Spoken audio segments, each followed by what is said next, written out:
1 Samuel, capítulo 30, nós vamos fazer menção a partir do versículo 7. Louvado seja Deus. E eu confesso que logo, quando Deus me deu essa palavra, já sabia, tinha sido informada, que o tema era sobre família. E se fosse de mim mesma, confesso que eu não teria escolhido essa palavra. Sabe? Então é quando foge do entendimento humano, daquilo que a gente quer, e o Espírito Santo nos conduz para aquilo que a gente necessita. E assim diz a palavra do Senhor. 1 Samuel, capítulo 30, versículo 7 em diante. E disse Davi a Abiatar, o sacerdote, filho de Aimeleque: traze-me, peço-te, aqui o éfode. E Abiatar, o sacerdote, trouxe o éfode até Davi. Então consultou Davi ao Senhor, dizendo: Senhor, perseguirei eu a esta tropa? Alcançá-la-ei? E o Senhor lhe disse: persegue-a, porque de certo a alcançarás e tudo libertarás. Amém? Os irmãos podem tomar o seu assento, dando glórias a Deus e aleluia. E tudo libertarás. Porque estamos na campanha de oração pela família? Porque queremos libertação. Porque precisamos da intervenção divina. Porque algo não está bem. E a primeira coisa que Deus me falou, que às vezes Deus permite situações na nossa vida, que é para nos tirar da zona de conforto. Porque quando tudo está bem, estou falando de todos nós crentes, quando tudo está bem, a gente ora assim. A gente vem para a igreja assim. A gente adora assim. Lemos a Bíblia. Mas é tão pouco. É tão superficial. Se tiver empregado, bom salário, todo mundo crente, todo mundo saudável, tudo bem. Nós passamos a viver no piloto automático. É essa a verdade. Quando tudo vai bem, a gente se acomoda. E às vezes Deus permite situação na nossa vida para dar aquela chacoalhada. Porque logo a gente passa a orar mais, a jejuar mais, a vigiar mais, se santificar. Buscamos e fazemos campanha de oração. Sim ou não, igreja? E aí a gente se aproxima de Deus. Às vezes, ainda ontem, uma irmã lá da igreja me cochichou: pastora, ore pela minha filha. A menina dela é uma menina extremamente obediente e estudiosa. E foi para a recuperação. Aí ela me disse: pastora, ela foi para a recuperação, pastora, ela está desesperada, vai fazer prova segunda-feira. E ela foi, pastora, por tão pouco, assim, faltou um pouquinho só. Eu disse: eu vou orar. Vou sim. Agora, ela está estudando? Tá. Eu disse: olha, eu tenho quase certeza, com os meus 32 anos de experiência como professora, como educadora, e conhecendo o perfil da menina, eu tenho quase certeza que ela vai passar. Não diga nada a ela, não. Pelo perfil, até no conselho de classe ela vai passar, ainda que ela perca na prova, ela vai passar. Porque ela é uma menina muito educada, inteligente. Mas aí eu lhe pergunto, ela foi para a recuperação. Ao longo dessa semana, você acha que ela vai aprender mais ou aprender menos? Mas eu já coloquei, às vezes já coloquei aluno na recuperação. Eu já determinada que eu iria aprovar, independente da nota. Mas eu sabia que aquela uma semana iriam estudar geografia aqueles intelectuais. Sabe? Eu já sabia que aquele, entre aspas, não é castigo, porque a pessoa não estava na média que era para estar. E às vezes, amados, eu não estou saindo da palavra, Davi, ele tinha sido ungido rei. Sim. Ele não estava em pecado, mas o mal chegou até a sua casa. O mal chegou até a sua família. No momento da dificuldade, o que foi que Davi fez? Buscou a quem? A Deus. Davi buscou ao Senhor. Agora, qual era o contexto aqui, amados? O contexto foi que essa história real aconteceu na cidade de Ziclag. Capítulo 30 começa falando que Ziclag tinha sido saqueada pelos amalequitas. Estamos na campanha de oração pela família.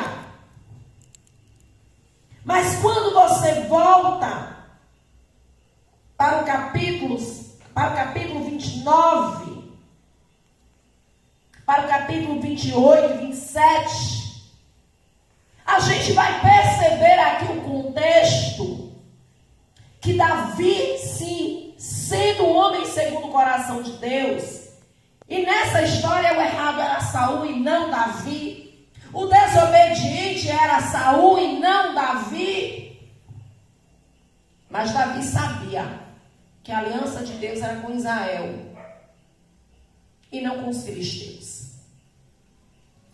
E naquele momento, Davi, qual foi a brecha que Davi deu? Ele não perseverou na fé. E ele foi procurar se aliar com o inimigo do povo de Deus. Na tentativa de vencer Saul. A briga não era de Saul, de Davi com Saul, era de Saul com Davi. Davi chamava Saul de pai. Davi tinha tido a oportunidade de matar Saul e poupou a vida de Saul. No capítulo 26. Davi poupou a vida de Saul. Porque Davi sabia da bênção de Deus na vida dele. Aleluia. Mas, irmãos, sabe por que tudo isso aconteceu? Porque Davi saiu da posição. Mas estamos tão envolvidos nas coisas. Às vezes somos tão Martas. E Marta era amiga de Jesus. Às vezes somos tão Martas e somos pouco Marias. No momento que Davi sai e leva os seus soldados, os seus amigos, os seus aliados, e sai para lutar uma guerra que não era dele, ele deixou a sua casa desprotegida. Às vezes, nós somos muito ativistas. Essa palavra é para mim. Deus pregou para mim, puxou as orelhas. Porque às vezes nós queremos um dia de 30 horas. Às vezes a gente quer fazer tudo, queremos resolver tudo na igreja, na família, mas não fechamos as brechas. Somos muito ativistas, mas pouco vigilantes. E essa guerra pode ser a guerra do dia a dia, a guerra do trabalho, porque lá no nosso trabalho, na maioria das vezes, 99%, nós trabalhamos com pessoas que não são crentes. A gente trabalha com os filisteus, sim ou não? E aí, por isso que eu estou dizendo que essa mensagem não é só para vocês. Eu tenho certeza que a partir de amanhã, você vai se deparar com alguém que não estava aqui. E você vai dizer, bem que Deus falou. Às vezes estamos tão preocupados em ganhar juntar dinheiro para pagar a escola particular, porque nós queremos uma boa educação para os nossos filhos. E aí a gente, trabalha e trabalha e trabalha e não temos tempo para estarmos com os filhos. Às vezes o marido faz hora extra, viaja até para outra cidade e deixa a esposa e os filhos desprotegidos. Às vezes, a esposa não pode ver um cisco no chão, que ela já está com a vassoura na mão. Tudo impecável, e tem que ser. Mas quando chega de noite, ela sempre está cansada. E quando o marido vai dar um cheiro, ela já está dormindo. E o casamento vai se diluindo. E os amalequitas vão chegando. Os amalequitas são os inimigos da família que invadem a nossa casa no momento que nós estamos fora. Uma certa vez, pastor Marinaldo, ao longo desses anos, pastoreando, pastor Marinaldo já apresentou muitas crianças. E um desses dias, quando ele estava ali apresentando a criança ao Senhor, aquele bebezinho, o Espírito Santo de Deus usou os lábios dele para dizer o seguinte, que eu nunca mais esqueci.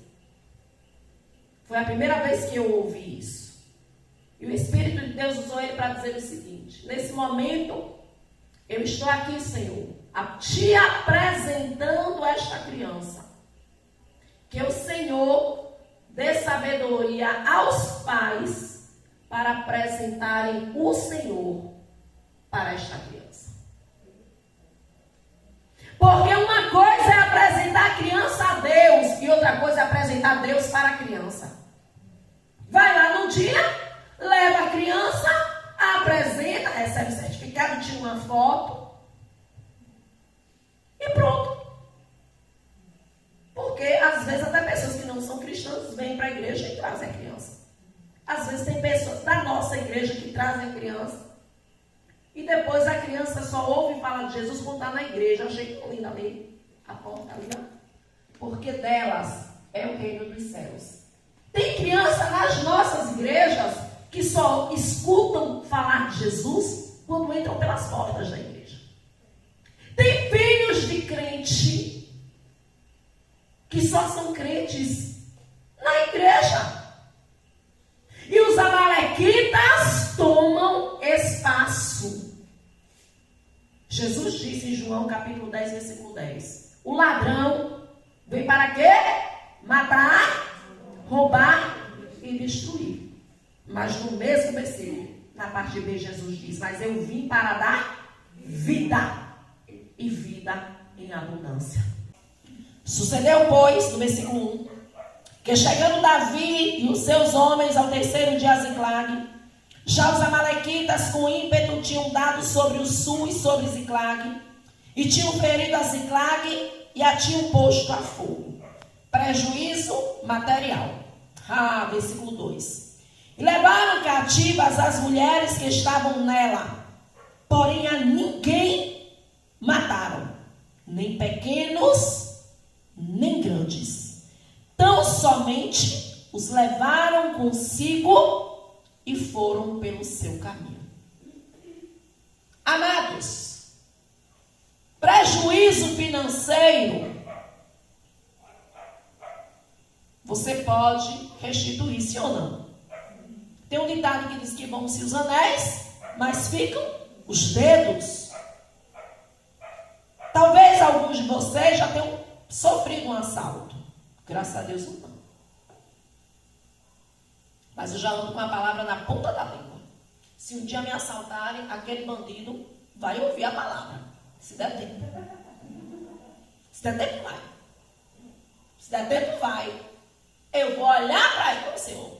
Não precisa mandar, não. Mas se vier, vai ser entregando o celular e olhando para ele. Olha, eu estou ligando. Esse